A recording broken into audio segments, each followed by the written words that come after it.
आपको बताएं कि अक़वाम मुत्तहिदा ने एक बार फिर पाकिस्तान और भारत से कशीदगी खत्म करने पर जोर दिया है।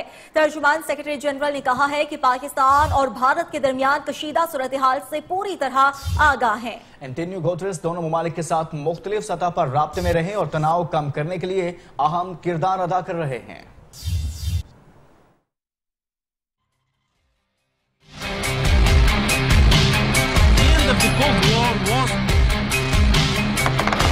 पाकिस्तान और भारत के दरमियान कशीदा सूरत हाल से पूरी तरह आगाह है। तनाव कम करने के लिए दोनों ममालिक के साथ मुख्तलिफ सतह पर राब्ते में हैं। अक़वाम मुत्तहिदा ने एक बार फिर पाकिस्तान और भारत से कशीदगी खत्म करने पर जोर दिया। अक़वाम मुत्तहिदा के सेक्रेटरी जनरल के तर्जुमान का कहना है, दोनों ममालिक के दरमियान तनाव कम करने के लिए ज्यादा से ज्यादा इक़दाम की जरूरत है। तर्जुमान ने वाज़ेह किया, अक़वाम मुत्तहिदा के सेक्रेटरी जनरल की पाकिस्तानी या भारतीय वज़ीर-ए-आज़म से अब तक कोई गुफ्तगू नहीं हुई। खत्म करवाने में माइक पोम्पियो ने असल किरदार अदा किया। तर्जुमान अमरीकी दफ्तर खारजा रॉबर्ट पलाडिनो ने प्रेस ब्रीफिंग में कहा कि माइक पोम्पियो पाक भारत वज़ीर खारजा से राब्ते में हैं। दोनों ममालिक बराह रास्त राबितों को फरोग दें। अफगान अमन अमल के बारे में गुफ्तगू करते हुए कहा कि तालिबान वफ्द से अमरीकी टीम अफगान अमन पर गुफ्तगू कर रही है, चाहते हैं अफगान अमन मुआहिदे जल्द तय पा जाएं। सहाफ़ी के सवाल पर तर्जुमान का तालिबान को दहशतगर्द करार देने से गुरेज।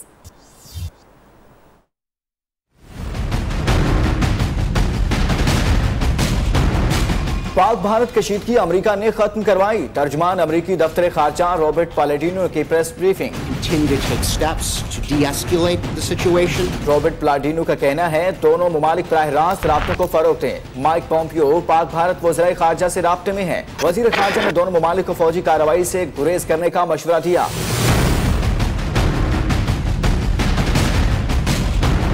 तर्जुमान अमरीकी महकमा खारजा का कहना है, तालिबान वफ्द से अमरीकी टीम अफगान अमन पर गुफ्तगू कर रही है, चाहते हैं अफगान अमन मुआहदे जल्द तय पा जाएं। सहाफ़ी के सवाल पर तर्जुमान का तालिबान को दहशतगर्द करार देने से गुरेज। मकबूजा वादी की ताज़ा तरीन सूरत हाल से मुतालिक आपको बताएं, मकबूजा कश्मीर में काबिज भारतीय फौज की रियासती दहशतगर्दी थम न सकी। पुलवामा में शहीद होने वाले 2 कश्मीरियों की नमाज जनाजा अदा कर दी गई है। नमाज जनाजा में शरीक कश्मीरी काबिज भारतीय अफवाज के खिलाफ नारेबाजी करते रहे। उधर मकबूजा जम्मू में कर्फ्यू 18वें रोज में दाखिल हो चुका है। इलाके में अशिया खुरोनोश की किल्लत पैदा हो गई है। मकबूजा कश्मीर में काबिज भारतीय अफवाज की रियासती दहशतगर्दी थमने का नाम नहीं ले रही। पुलवामा में शहीद होने वाले 2 कश्मीरियों की नमाज जनाजा अदा कर दी गई है। नमाज जनाजा में शरीक कश्मीरी काबिज भारत के खिलाफ नारेबाजी करते रहे। उधर मकबूजा जम्मू में कर्फ्यू 18वें रोज में दाखिल हो चुका है। इलाके में अशिया खुरोनोश की शदीद किल्लत पैदा हो रही है।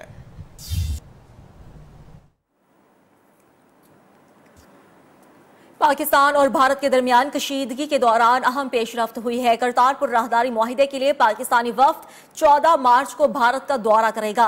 दफ्तर खारिजा के मुताबिक करतारपुर राहदारी मुआहिदे के लिए भारतीय वफ्द 28 मार्च को पाकिस्तान का दौरा करेगा। दोनों ममालिक में मिलिट्री डायरेक्टोरेट सतह पर हफ्तावार राबिते जारी हैं। दफ्तर खारिजा की जानिब से जारी बयान में कहा गया है कि भारत में पाकिस्तानी हाई कमिश्नर मुशावरत के बाद वापस नई दिल्ली रवाना होंगे। पाकिस्तान और भारत के दरमियान कशीदगी के दौरान अहम पेशरफ्त हुई है। करतारपुर राहदारी मुआहिदे के लिए पाकिस्तानी वफ्द 14 मार्च को भारत का दौरा करेगा। वफाकी वज़ीर इत्तलात फवाद चौधरी ने भारतीय टीवी को इंटरव्यू देते हुए कहा है कि हम खित्ते में अमन चाहते हैं, खित्ते में रवाबित बढ़ाने के लिए काम जारी रखेंगे। भारत दहशतगर्दी का पाकिस्तान पर इल्जाम आयद करता है पर कोई सबूत नहीं देता। भारत में सबूत मांगने पर लोगों को परेशानी का सामना करना पड़ता है। वफाकी वज़ीर इत्तलात फवाद चौधरी ने भारतीय टीवी को इंटरव्यू देते हुए कहा है कि हम खित्ते में अमन चाहते हैं, खित्ते में रवाबित बढ़ाने के लिए काम जारी रखेंगे। भारत दहशतगर्दी का पाकिस्तान पर इल्जाम आयद करता है पर कोई सबूत नहीं दे पाता। भारत में सबूत मांगने पर लोगों को परेशानी का सामना करना पड़ता है। हम खबर से मुतालिक आपको आगाह करें कि वफाकी वज़ीर इत्तलात फवाद चौधरी ने भारतीय टीवी को इंटरव्यू देते हुए कहा है कि हम खित्ते में अमन चाहते हैं, खित्ते में रवाबित बढ़ाने के लिए काम जारी रखेंगे। मजीद कहा, भारत दहशतगर्दी का पाकिस्तान पर इल्जाम आयद करता है पर कोई सबूत नहीं दे पाता। भारत में सबूत मांगने पर लोगों को परेशानी का सामना करना पड़ता है।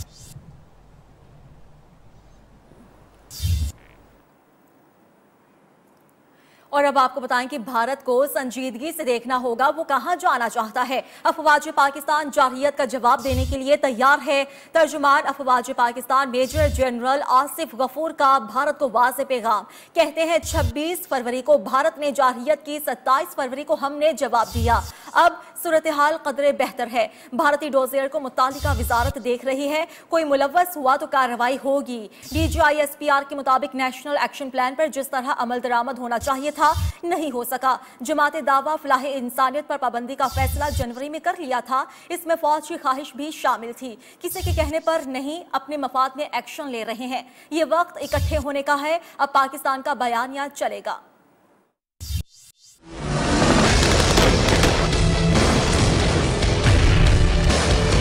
नेशनल एक्शन प्लान 2014 में तमाम सियासी पार्टियों के इत्तेफाक़े राय से बना। उस वक्त ना कोई पुलवामा हुआ और ना FATF था।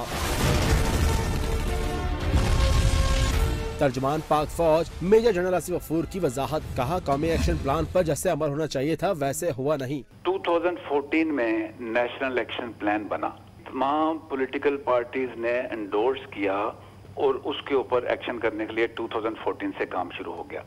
तो उस वक्त तो कोई पुलवामा नहीं हुआ था, उस वक्त कोई इंसिडेंट नहीं हुआ था, उस वक्त FATF भी नहीं थी। जिस तरीके से पॉइंट नंबर 3 पे या कुछ और रिलेटेड पॉइंट्स पे एक्शन होना चाहिए था वो नहीं हो सका। एक इंटरव्यू में DGI-SPR ने कहा, जिन लोगों को गिरफ्तार किया गया उनकी तफ्तीश की जाएगी। अगर कोई मुलव्विस हुआ तो कार्रवाई होगी। अरेस्ट करके इन्वेस्टिगेशन होगी। कोई उन्होंने एविडेंस दिया या हमसे कोई एविडेंस निकला तो हम अपने मुल्क के इंटरेस्ट में ये करेंगे। मेजर जनरल आसिफ गफूर ने कहा, फ़ौज पाकिस्तान भारतीय जारहियत का जवाब देने के लिए तैयार है। पाकिस्तान को वहाँ लेकर जाएंगे जहाँ उसका हक बनता है। नेशनल एक्शन प्लान के तहत कलादम तंजीमों के खिलाफ एक्शन में तेजी आ गई। कलादम जमातों के 44 अरकान को हिरासत में ले लिया गया।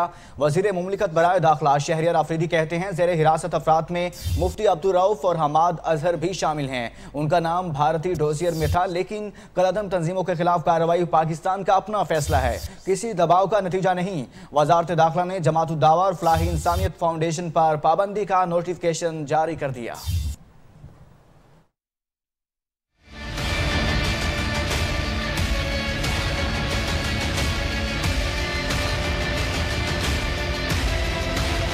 प्लान के तहत अज़म किया हुआ है कि हमारी जमीन किसी के खिलाफ इस्तेमाल नहीं होगी। नेशनल एक्शन प्लान पर अमल दरामद में तेजी आ गई। कलादम तंजीमों के 44 अरकान को हिरासत में ले लिया गया। हिरासत में लिए गए अफराद में मुफ्ती अब्दुल रऊफ और हमाद अजहर शामिल।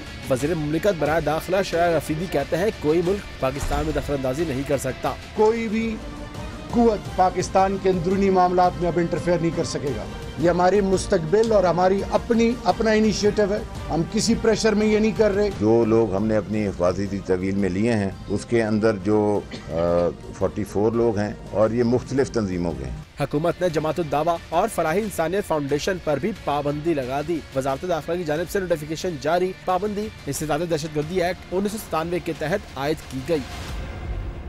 दुश्मन के नापाक अज़ाइम एक बार फिर खाक में मिल गए। ISPR के मुताबिक पाक बहरिया ने पाकिस्तानी साहिल के जुनूब में भारतीय आबदोज का सुराग लगाया, उससे वतन अजीज के पानियों में दाखिले से रोक दिया। दूसरी जानिब chairman joint chief of staff committee Zubair Mahmood Hayat ने एयर हेडक्वार्टर्स का दौरा किया और कहा कि पाक फजाया हालिया कशीदगी में कौम की तवक्कुआत पर पूरा उतरी। करम हिम्मत का अलम मौजों पे कदम मेरा, अल्लाह का करम हिम्मत का अलम मौजों पे कदम मेरा। पहले भारत ने फिजा में मुंह की खाई, अब समुद्री महाज पर भी हुई रसवाई। अल्लाह का करम हिम्मत का अलम मौजों पे कदम मेरा। भारतीय आबदोज ने पाकिस्तानी समुद्री जोन में छुपकर घुसने की कोशिश की, लेकिन पाक बहरिया ने इसे पाकिस्तान के पानियों में दाखिल होने से रोक दिया।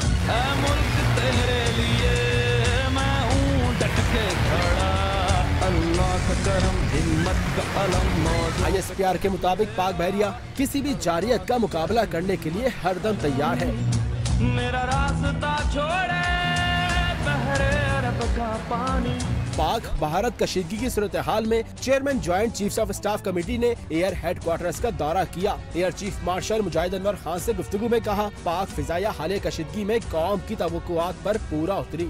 उधर लाइन ऑफ कंट्रोल पर असली दुश्मन भारत की फौज ने फिर बिला इख्तियार फायरिंग की। तत्तापानी सेक्टर पर शहरी आबादी पर फायरिंग, 26 साल नौजवान जख्मी हो गया। पाक फौज की भरपूर जवाबी कार्रवाई, भारतीय चौकियों को निशाना बनाया। भारत का एक और झूठा दावा सामने आ गया। भारत के वजीर दाखिला राजनाथ सिंह ने कहा, जब बालाकोट पर हमले के वक्त 300 मोबाइल फोन एक्टिव थे, फिर दहशतगर्द कैसे नहीं मारे गए। जबकि भारतीय वजीर दिफा निर्मला सीतारमण ने बालाकोट हमले को गैर फौजी कार्रवाई करार दिया।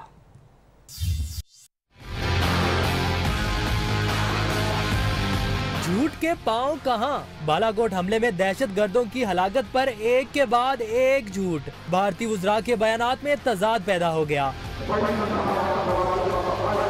भारतीय वजीर दाखिला राजनाथ सिंह ने नया शोशा छोड़ दिया। बालाकोट में 300 मोबाइल फोन एक्टिव थे और इसी बिना पर टारगेट किया गया, फिर कैसे दहशतगर्द नहीं मारे गए। टेरर अटैक भारतीय वजीर दिफा निर्मला सीतारमण ने खामोशी तोड़ दी। बालाकोट हमले को गैर फौजी कार्रवाई करार दे दिया। बोली, बालाकोट हमला गैर फौजी कार्रवाई थी, सिर्फ दहशतगर्दों के कैंप पर हमला किया। इसलिए वजारत दाखिला के सेक्रेटरी विजय गोखले ने भी मरने वालों की तादाद नहीं बताई। Is all this tweeting a part of a conspiracy? भारतीय वजीर कानून रवि शंकर प्रसाद ने सवाल उठाने वालों पर गुस्सा झाड़ दिया। कहते हैं, सबूत क्यों मांगते हो? क्या फौज पर एतमाद नहीं? क्या एयरफोर्स पर एतमाद नहीं? भारतीय पंजाब के वजीर आला अमरिंदर सिंह ने मोदी को खबरदार किया है कि पाकिस्तान की जवाबी कार्रवाई कहीं ज्यादा सख्त हो सकती है। पाकिस्तान जंग में न्यूक्लियर हथियारों के इस्तेमाल से गुरेज नहीं करेगा। पाकिस्तान ने एक जिम्मेदार मुल्क होने का सबूत दिया है। अमरिंदर सिंह ने बालाकोट हमले में हलाकतों की तादाद बताने से गुरेज किया। भारतीय पंजाब के वजीर आला अमरिंदर सिंह ने मोदी को खबरदार किया है कि पाकिस्तान की जवाबी कार्रवाई कहीं ज्यादा सख्त हो सकती है। पाकिस्तान जंग में न्यूक्लियर हथियारों के इस्तेमाल से गुरेज नहीं करेगा। पाकिस्तान ने एक जिम्मेदार मुल्क होने का सबूत दिया। अमरिंदर सिंह ने बालाकोट हमले में हलाकतों की तादाद बताने से गुरेज किया है। भारतीय पंजाब के वज़ीर आला अमरिंदर सिंह की बात कर रहे हैं, जिन्होंने मोदी को खबरदार किया है और कहा है कि पाकिस्तान की जवाबी कार्रवाई कहीं ज्यादा सख्त हो सकती है। पाकिस्तान जंग में न्यूक्लियर हथियारों के इस्तेमाल से गुरेज नहीं करेगा। पाकिस्तान ने एक जिम्मेदार मुल्क होने का सबूत दिया है। साथ ही साथ भारतीय पंजाब के वज़ीर आला अमरिंदर सिंह ने बालाकोट हमले में हलाकतों की तादाद बताने से गुरेज भी किया है।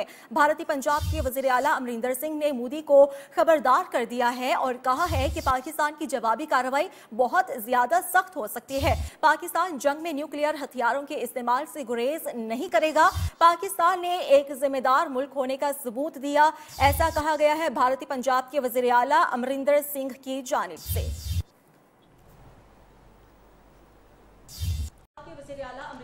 मोदी को खबरदार करते हुए मुतल्लिक आगाह करते चलें कि इस अहम खबर से मुतल्लिक आपको बताएं कि भारतीय पंजाब के वज़ीर आला की जानिब से अहम बयान सामने आया है, जिस बयान के दौरान कहा गया है, उन्होंने मोदी को एक बार फिर खबरदार किया है कि पाकिस्तान की जानिब से सख्त जवाब सामने आ सकता है। लेकिन यहां पर आपको बताएं, कराची डालमिया के करीब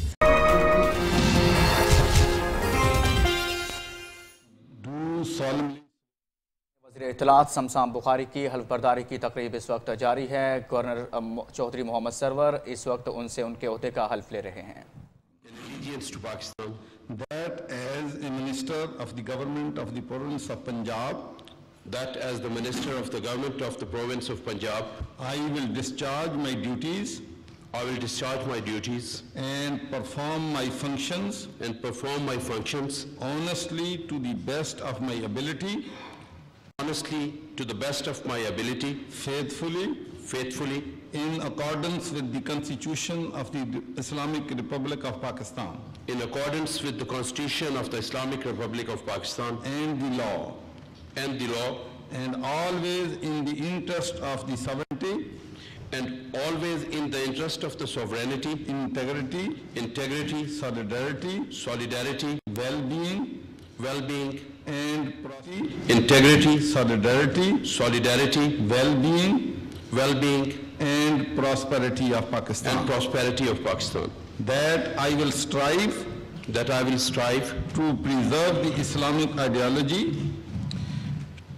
that I will strive to preserve the Islamic ideology, which is the basis of the creation of Pakistan, which is the basis for the creation of Pakistan, that I will not allow my personal interests to influence my official conduct or my official decisions, that I will preserve, protect and defend the Constitution of the Islamic Republic of Pakistan, and defend the Constitution of the Islamic Republic of Pakistan, that in all circumstances I will do right to all manner of people according to law, without fear or favor, affection or ill will, and that I will not directly or indirectly communicate or reveal to any person any matter which shall be brought under my consideration, or shall become known to me as minister, except as may be required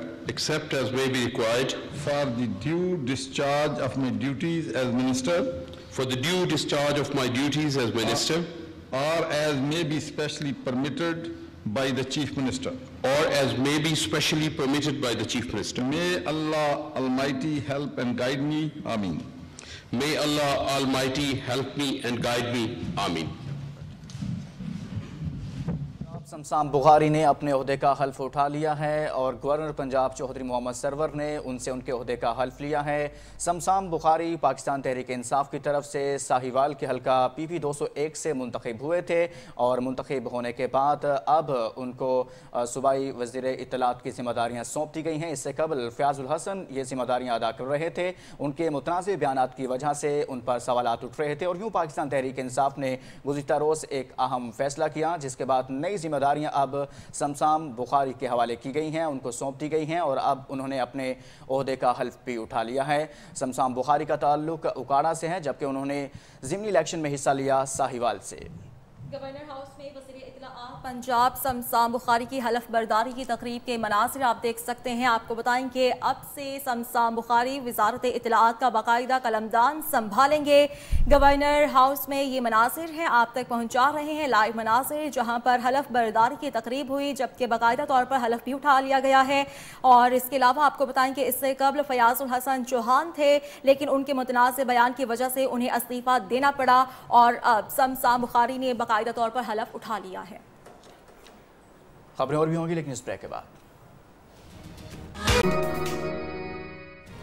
Pakistan peoples party आज मलीर में अपनी सियासी ताकत का मुजाहिरा करेगी। आसिफ अली जरदारी अपनी सियासी तारीख में पहली मरतबा मलीर में जलसा आम से खिताब करेंगे।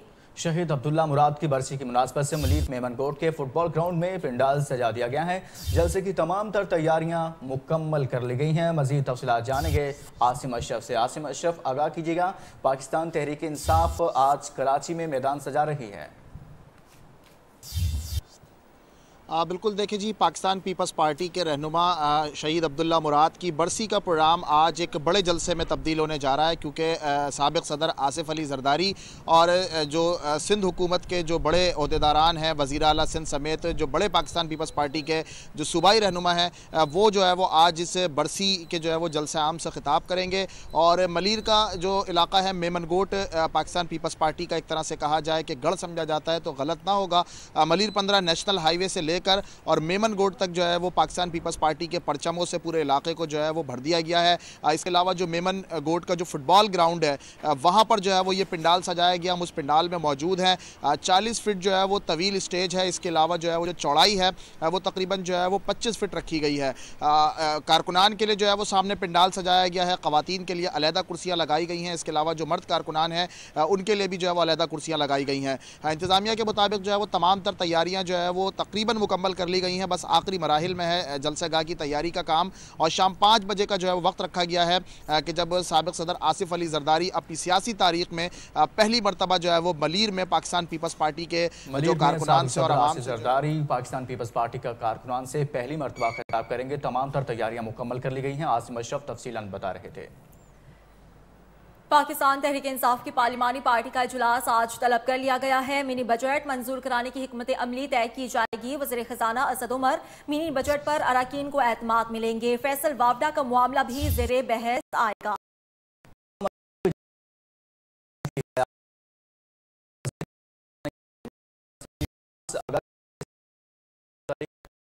जी बिल्कुल, पाकिस्तान तहरीक इंसाफ की पार्लिमानी पार्टी का इंपॉर्टेंट इजलास जो है आज दोपहर 3 बजे पार्लियामेंट हाउस में होगा। इसको वज़ीर-ए-आज़म इमरान खान जो है इजलास को चेयर करेंगे और तमाम अरकान कौमी असम्बली जो इस इजलास में शिरकत करेंगे और तमाम को हिदायत जारी कर दी गई है कि वह इस इजलास में जरूर शिरकत करें। उसकी रीज़न ये है कि तहरीक इंसाफ जो मिनी बजट आ रही थी आज कर लगे तहरीक इंसाफ को हुकूमत ने कि आज से उसको मंजूर करवाने का जो है वो हिकमत अमली शुरू की जाएगी। इसलिए वफाकी वज़ीर ख़ज़ाना असद उमर आज मिनी बजट से मुतालिक तमाम अरकान को जो है वो ब्रीफिंग देंगे और अरकान को अहम हिदायत भी दी जाएंगी। उसके अलावा ये भी आज के इजलास में हिकमत अमली तय की जाएगी कि मिनी बजट के ऊपर जो अपोजिशन का मुमकिन है एहतजाज है, इस वाले से हिकमत अमली तय की जाए और तहरीक इंसाफ का जो मौक़िफ़ है वो आवाम तक जो है पहुंचाया जाए। उसके अलावा बड़ी इंपॉर्टेंट चीज़ जो फैसल वावडा के जो रिमार्क्स है जिस मुतालिक अपोजिशन गुज़िश्ता 2 रोज से सरापा एहतजाज और उन्होंने फैसल वावडा के इस्तीफे का मुतालबा किया है, लेकिन हुकूमत ये कह रही है कि फैसल वावडा इस्तीफा न दे, तो वो आज फैसल वावडा जो है पार्लिमानी पार्टी के मामले पर भी बातचीत होगी। शहबाज अहमद आज के इजलास के एजेंडे से मुतालिक बता रहे थे। कौमी असम्बली का इजलास दोपहर 4 बजे होगा। इजलास का 7 निकाती एजेंडा जारी कर दिया गया। वज़ीर खजाना टैक्स कवानीन में तरमीम का बिल पेश करेंगे। अपोजिशन की जानिब से आज भी फैसल वावडा के रिमार्क्स पर ऐवान में एहतजाज किया जाएगा। कौमी असम्बली का इजलास दोपहर 4 बजे होने जा रहा है। इसी पर बात करेंगे अली शेर से। अली, बताइएगा 7 निकाती एजेंडा क्या है? अली शेर से हम राबिता करने की कोशिश कर रहे हैं। अभी की खबर ये है कि कौमी असम्बली का इजलास दोपहर 4 बजे होने जा रहा है। वज़ीर खजाना टैक्स कवानीन में तरमीम का बिल पेश करेंगे। इजलास का 7 निकाती एजेंडा जारी कर दिया है। एक बार फिर से अली शेर हमारे साथ मौजूद हैं। अली, आगाह कीजिएगा इस एजेंडे के बारे में। जी बिल्कुल, कौमी असम्बली का इजलास आज दोपहर 4 बजे होने जा रहा है और आज भी इस बात का इम्कान है कि जो फैसल वावडा के जो रिमार्क्स है उनके हवाले से अपोजिशन एहतजाज करेगी। कल वाला जो एजेंडा था वही एजेंडा आज भी जो है वो आगे उसको किया गया है, क्योंकि कल जो है वो 3.5 घंटे जो है इजलास नहीं हो सका था। अपोजिशन जो है वो मुसलसल मुतालबा कर रही थी कि फैसल वावडा ऐवान में आए और आकर माफ़ी मांगे। डिप्टी स्पीकर ने भी रूलिंग दी थी कि फैसल वावडा जो है वो ऐवान में आकर माफ़ी मांगे। फैसल वावडा कल ऐवान में नहीं आए थे, तो आज भी इस बात का इम्कान है कि अपोजिशन जो है वो एहतजाज करेगी और इजलास के आज भी चलने का इम्कान कम ही है। अपोजिशन एहतजाज करेगी। बहुत शुक्रिया अली शेर आपका। कराची के इलाका गुलशन जमाल में होने वाले पुलिस मुकाबले की सीसीटीवी फुटेज न्यूज़ ने हासिल कर ली। सीसीटीवी फुटेज में पुलिस एहलकारों को दीवार के ओट में खड़े देखा जा सकता है। 2 पुलिस एहलकार वर्दी में जबकि एक सादा लिबास में है। सीसीटीवी फुटेज में एक बेखबर शहरी मुलजिमान वाली गली में जाता है और फिर वापस पुलिस की तरफ भागता है। फायरिंग के तबादला भी इस दौरान शुरू हो जाता है। मजीद 2 पुलिस एहलकार पहुंच जाते हैं। पुलिस मुकाबले में 3 मुलजिमान मारे गए थे। ये आप मनासिर भी देख सकते हैं, कुछ देर कबल के हैं जब ये वाक़या पेश आया था। इसी हवाले से मज़ीद तफसीलात जानेंगे रजब अली से। रजब, सीसीटीवी फुटेज सामने आ सकी है, मुकम्मल तौर पर मंजर कशी हो रही है, किस तरह से ये वाक़या पेश आया, क्या पेशरफ्त हुई?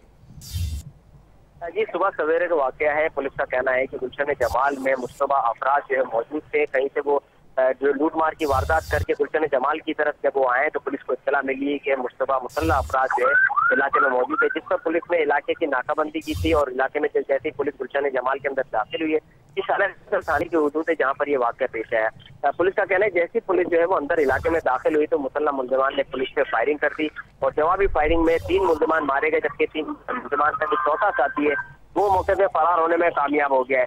पुलिस के हवाले से जो है वाकई की सीसीटीवी फुटेज भी सामने आ गई। सीसीटीवी फुटेज में देखा जा सकता है कि पुलिस एहलकार जो दीवार की ओर लिए जो है वो खड़े में बादना जो है वो पुलिस को फायरिंग करते हुए भी देखा जा सकता है। इस दौरान जो है वो देखा जा सकता है। रजब अली कराची से बता रहे थे। उधर पेशावर में सड़कों पर रोजाना 2.5 लाख से ज्यादा गाड़ियां रवां दवा होती हैं। ट्रैफिक के मसाइल भी बढ़ने लगे हैं। घंटों ट्रैफिक जाम मामूल बन गया है। ट्रैफिक पुलिस ने कहा है BRT की तकमील के बाद भी रश का बोझ कम होने का इम्कान नहीं है। रिपोर्ट करेंगे लिहाज अली। पेशावर में BRT की तामीराती काम के बायस GT रोड और दीगर सड़कों पर घंटों ट्रैफिक जाम मामूल बन गया। इंजीनियर न होने के बायस तकनीकी मसाइल भी बढ़ रहे हैं। ये ट्रैफिक इंजीनियरिंग जो डिपार्टमेंट है, ये महकमा ट्रांसपोर्ट जो सूबाई हुकूमत का है, उनके मतहत काम करना चाहिए, जिसका डेडिकेटेडली काम यही हो कि तमाम सूबे के रोड्स की जो कैपेसिटी है उसका जायज़ा ले, और जहाँ पे भी रोड इंजीनियरिंग की ज़रूरत है, मिसाल के तौर पे जहाँ पे आपने बाईपास क्रिएट करना है, जहाँ पे आपने यू टर्न बनाने हैं, जहाँ पे आपने को अंडरपास बनाना है, तो वो डेडिकेटेडली इसके ऊपर काम करें। पेशावर की सड़कों पर रोजाना 2.5 लाख से जायद गाड़ियों की आमद-ओ-रफ्त, 1 लाख से जायद रिक्शों में से 75,000 गैर कानूनी है। ट्रैफिक पुलिस के मुताबिक BRT की तकमील के बाद भी ट्रैफिक मसाइल कम होने का इम्कान नहीं। तो ट्रैफिक पुलिस के पॉइंट ऑफ व्यू से अगर मैं बात करूं तो हमारी जिम्मेदारियां मजीद बढ़ गई हैं BRT बनने के बाद, क्योंकि लोगों की जो एक्सपेक्टेशंस थी कि शायद ये बोझ बहुत कम हो जाएगा रोड्स के ऊपर, वो मेरे ख्याल में बोझ कम नहीं होगा, और हमें इसी शौक और वलवले और जिम्मेदारी के साथ काम करना होगा। ट्रैफिक पुलिस के मुताबिक गाड़ियों में नस्ब CNG सिलेंडर उतारने के लिए अभी तक कोई मौसर कानून साजी नहीं की गई। कैमरामैन आगिब जावेद के साथ लिहाज अली, न्यूज़ पेशावर। पेशावर में फूड अथॉरिटी ने पीपल्स मंडी में कार्रवाई करते हुए 1000 किलोग्राम चाइना साल्ट कब्जे में लेकर 3 अफराद को गिरफ्तार कर लिया। खैबर पख्तूनख्वा फूड अथॉरिटी हुकाम के मुताबिक चाइना साल्ट की फरोख्त पर पाबंदी आयद है। मजीद तफसीलात जानेंगे नायाब रिजवान से। नायाब, आगाह कीजिएगा इस कार्रवाई से मुतालिक।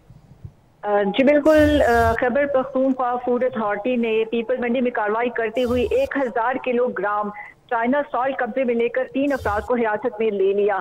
फूड हुकाम का यही कहना था कि कुछ अर्सा कबल चाइना सॉल्ट की खरीदो फरोख्त पर पाबंदी आयद की गई थी, जिसके खिलाफ वर्जी करने पर मुलजिमान जो थे उन्होंने तकरीबन 50 के करीब आटे की बोरियों में 1000 किलोग्राम चाइना सॉल्ट रखा हुआ था, जो अपने मालिक को सप्लाई किया जा रहा था।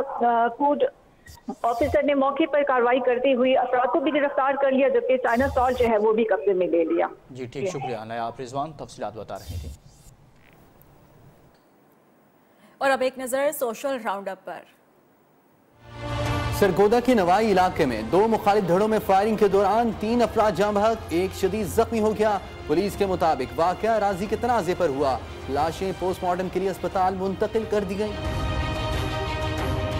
सक्कर में पुलिस और रेंजर्स का एयरपोर्ट थाने की हदूद में मुश्तरका कॉम्बिंग ऑपरेशन, 10 से ज्यादा मुश्तबा अफराद को हिरासत में ले लिया गया। पुलिस के मुताबिक मुलजिमान से असलहा और मसरूका मोटरसाइकिलें भी बरामद हुई हैं।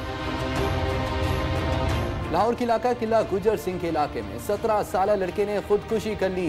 मुतवफ़ी उकाड़ा का रिहायशी और हॉल रोड पर मोबाइल की दुकान पर काम करता था। लाश मुर्दा खाने मुंतकिल। उधर रेस कोर्स के इलाके में 50 साल शख्स ने कारोबार में नुकसान की बिना पर जिंदगी का खात्मा कर लिया। मुतवफ़ी मोहम्मद शुएब लाहौर के इलाका मिस्री शाह का ताजिर था। डेरा गाजी खान के टीचिंग अस्पताल की इमरजेंसी में मुबैना तौर पर गलत इंजेक्शन लगने से खातून चल बसी। लवाहिकीन के मुताबिक डिस्पेंसर ने मना करने के बावजूद इंजेक्शन लगाया। गुस्सा के एहतजाज करने पर MS ने 3 नर्सों को मुअत्तल कर दिया। डिस्पेंसर पुलिस के हवाले। MS ने वाक़े की तफ्तीश का हुक्म दे दिया।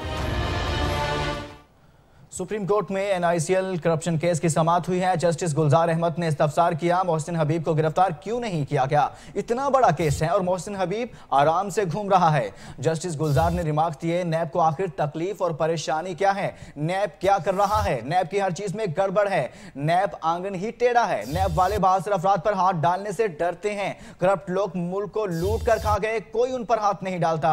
नैब से अल्लाह ही पूछेगा, क्या कोई इदारा है जो नैब का ऑडिट करे। अदालत ने केस की समाअत आइंदा हफ्ते के लिए मुलतवी करते हुए नैब प्रोसिक्यूटर जनरल और मोहसिन हबीब को पेश होने का हुक्म दे दिया।